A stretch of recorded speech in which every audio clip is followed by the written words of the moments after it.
I did notice you were doing an interview shortly after the competition. Somebody tossed you some candy. Yes. And it was like they had thrown you $1 million or something. Was that strictly forbidden in the training process? Coach threw that my way. I was like, oh shoot, this is amazing. Like, I can't wait. So yeah. It's that and cheese. Try to limit. After Paris, you can gorge yourself. Exactly. Hopefully, looking at a medal Yeah. while you enjoy some cheese. Yeah.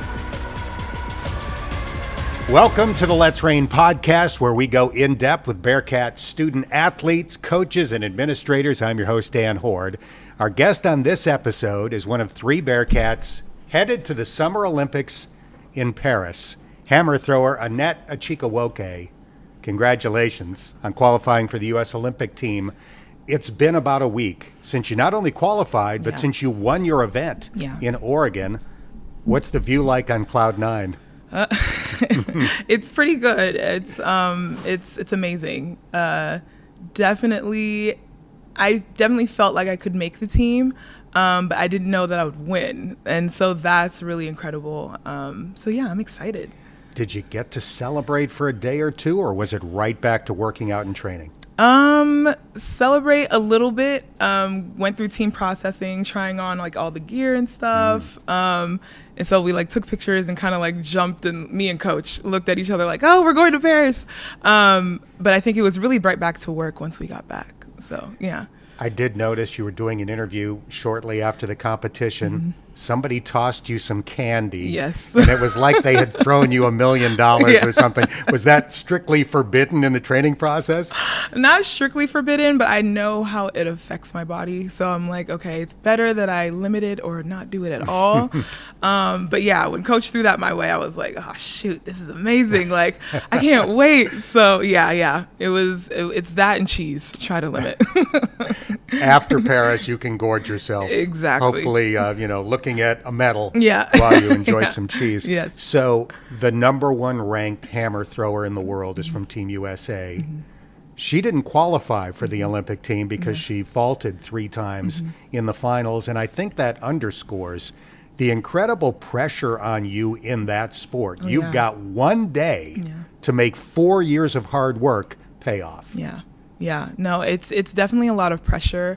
I think I've felt from going to nationals while I was here at UC, and just going to like major meets, and then here to the Olympic trials, I was like, okay, when you're used to that pressure, you kind of find ways to like, okay, how do I hone this in, use the pressure for good to your benefit. And for me and coach, we're like, let's stay in our bubble. We just stay in our bubble, take 1 throw at a time. Since college, she's always been like, okay, each throw is its own child. That's how you have to think about it. You don't love your children all the same. So I go with that mindset as I go into the meet. And that helps me kind of stay focused. Like if my first throw is a foul, it's like, okay, that's okay. Next throw, you can't group it all together, or else it's easy to get into your mind, and kind of falter in that. So, yeah. I want people to picture what you do, because the hammer throw, it's like a dance. Yeah. I mean, you're spinning around almost like you're breakdancing. You've got this ball on the end of a chain or like a steel wire. Yeah. And the timing has to be perfect to make a good throw that lands in the zone. Yeah. What are the skills required to do what you do well? Oh man, leg strength. Everybody thinks it's arms, but it's leg strength. And you have to know how a compass works. I'm just kidding. But coach always breaks it down in like 0, 90, 180, 270. And that's just kind of how we break it down in every practice, to think about where I'm releasing the ball, where I'm putting pressure on my left foot, where I'm putting pressure on my right foot, just kind of like that whole thing. So, yeah. And you didn't do this until you got to UC, correct? Yeah, I didn't touch a hammer until I got to UC. So, yeah. Your story of qualifying for these Olympics is especially poignant because of what happened to you at the last Summer Olympics. You had qualified as a member of the Nigerian national team. Your parents were born in Nigeria. You get to Tokyo to compete, and explain what happened. Yes. So get to Tokyo to compete. I have a roommate at this time. We're in the quarantine village because COVID at the time, and waiting to get into the actual Olympic village. And we get a knock at our door from the throws coach, and he's like, "You guys might be ineligible to compete." Mind you, we're trying to deal with the jet lag, so he just woke us up out of a nap. And we're like, okay, but in my head, I was like, no, that's not gonna happen. There's no way I've done all this work and I've gotten to this point, and maybe this is like a fever dream. This is like a weird dream that's happening. But then unfortunately it wasn't, and they confirmed finally on my birthday, so about 5 days later, that we wouldn't be able to compete in the Tokyo Olympics. Yeah. And to clarify, it had nothing to do with a mistake that you made or doing something wrong. Basically, the Nigerian Athletic Committee had kind of let some paperwork type stuff slip through the cracks. And as a result, you are one of 10 athletes there to compete, a member of the Olympic team, and you can't compete.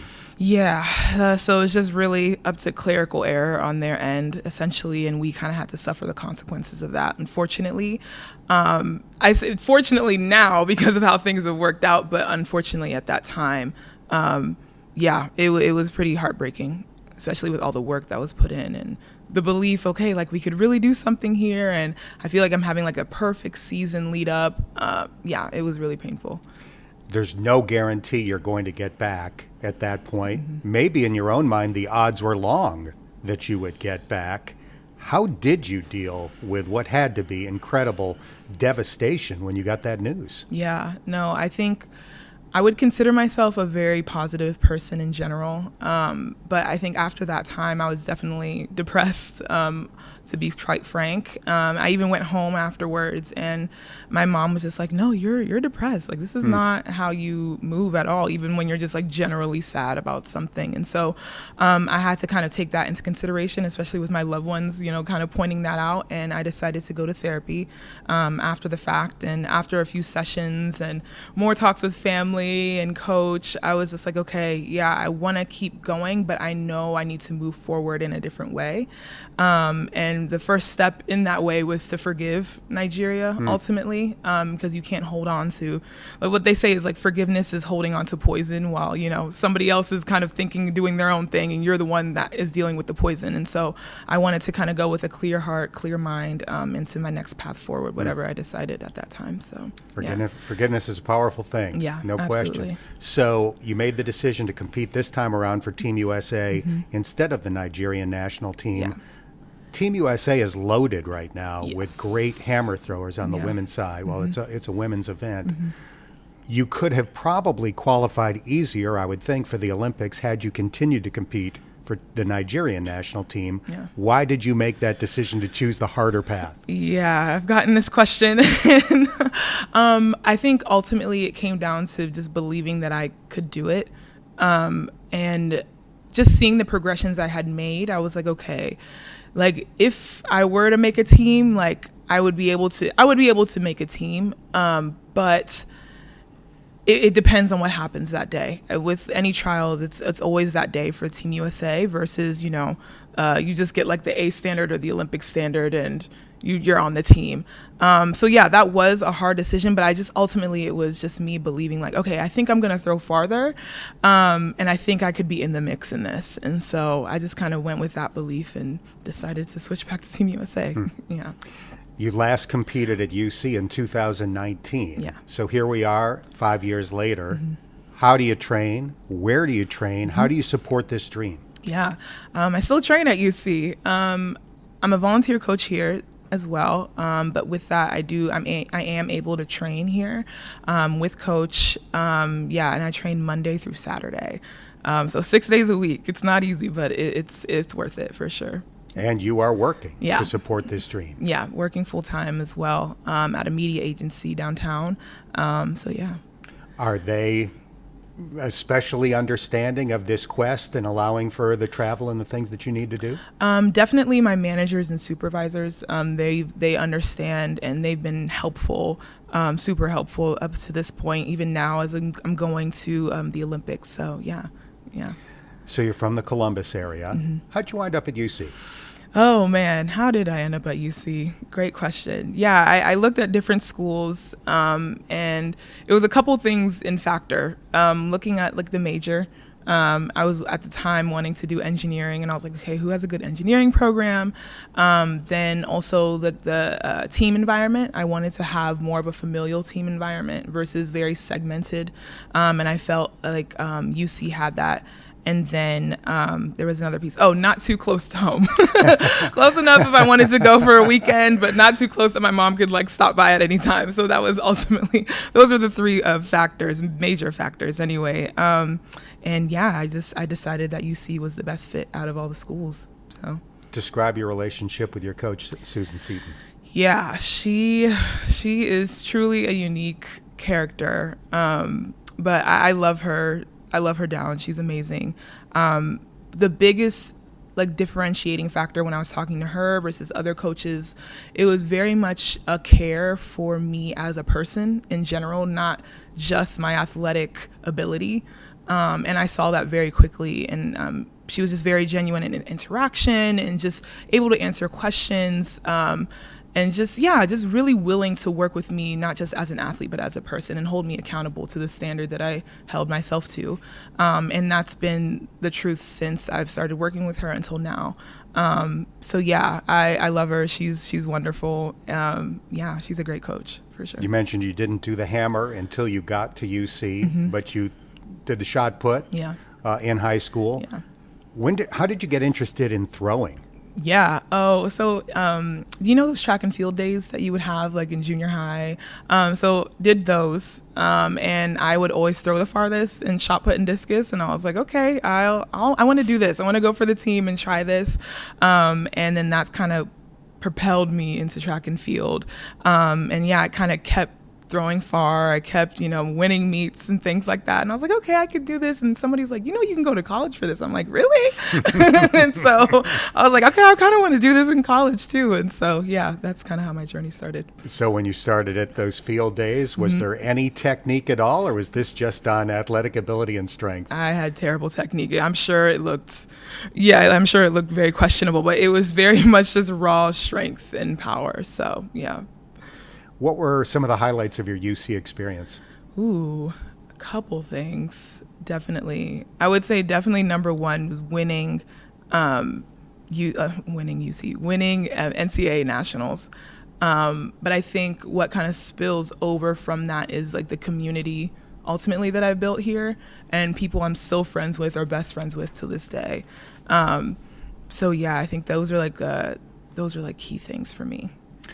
I think I mentioned off the top that you're one of 3 Bearcats headed to Paris for these Olympics. Jordan Thompson in volleyball, Vanessa Gilles in soccer. And you guys are contemporaries. Describe the relationship between the 3 of you. Yeah, so actually in my 5th year, and we had all known each other through our time here. We would all see each other's success and cheer each other on. But especially in my 5th year when I had a little bit more time, I was able to go to their events, and they had come to track meets prior. So we had known each other. We were seeing each other, do our thing as well as cheering each other on. So yeah, that's I'm excited to see them. So yeah. So what are your prospects in Paris? I know the defending champion, 3-time defending champ, I believe, in your event in the Olympics is back. Yep. And I imagine the favorite. Yeah. But what are your prospects for medaling in Paris? I think, honestly, they're pretty decent. I think that there's a good chance that I would come back with a medal. I'm hopeful for it. I'm not going to put too much pressure on it, though. I think when you try to set that super high expectation and it's it feels like there's more eyes and all of this stuff, it's okay, how do I go about it? It's okay, how do we just bring it to ourselves, stay in that bubble? It's well, it's just hammer throwing. And so I think I'm just going to go with that mindset, kind of how I do with every meet, and see where the cards lay. The fact that you finished first in Oregon, has that given you an extra dose of confidence as you go to the Olympics? I think, honestly, my confidence is in my training in God, mainly because he's the reason I'm still doing this. The reason I really started doing it all in general. So I think, yes, I am excited and like kind of the placement I had coming out of the trials. But I think there's still work that we're doing. And I just believe, whatever God has for me, it's going to happen. So I'm excited for it. Do you anticipate your career continuing beyond these Olympics? I think so. I think there's a lot left to give. This season was not how I would have planned it. And I feel like we're just kind of reaching a point where it's like, okay, we're going to be able to throw farther and really kind of put some numbers out there. So I definitely think this is not my last year doing this. Yeah. You begin competing there on August 4th, but there's going to be a lot involved in the overall Olympic experience. What are you looking forward to aside from trying to do your best? Yeah, eating a croissant in Paris, wearing a beret. Honestly, I think, and my birthday will be happening when I'm over there. How so great is that? Yeah, exactly, 180 experience. So yeah. Putting a French croissant at the top of the list. Exactly. Yeah, that does indicate how careful you have to be about your diet, so you can have a nice buttery croissant while you're there. Yeah. That's really cool. You have kind of a unique thing in your past among UC athletes in that you served on the committee that chose the athletic director. Yes. John Cunningham. Yeah. What was that experience like for you? It was really unique. I think being the only athlete there, that was a really unique experience. But being able to be a voice for the athletes in general and knowing kind of what we would like to see from an athletic director, I think that was key. And I really do applaud, leadership for acknowledging that and kind of picking me to help in that process. But I'm glad with the result of it. And AD Cunningham, he's great. We see he's very visible and there for our events. So, I'm happy that he's in the position he's in. Yeah. This has to be the realization of a lifelong dream, or if not lifelong, at least many, many years. Yeah. Put into words, if you can, what this accomplishment means to you. Ooh, what does this accomplishment mean to you? I really like the words that come to mind is just that God is just getting started. That's really how I feel. And I just feel like, there's just so much more to give. And I'm excited to do it. So, I'm excited to go for this journey. We're excited for you. Thank you. All of Cincinnati and Bearcat Nation will be rooting for you in Paris. Congratulations on qualifying for Team USA. Best of luck. Thank you so much.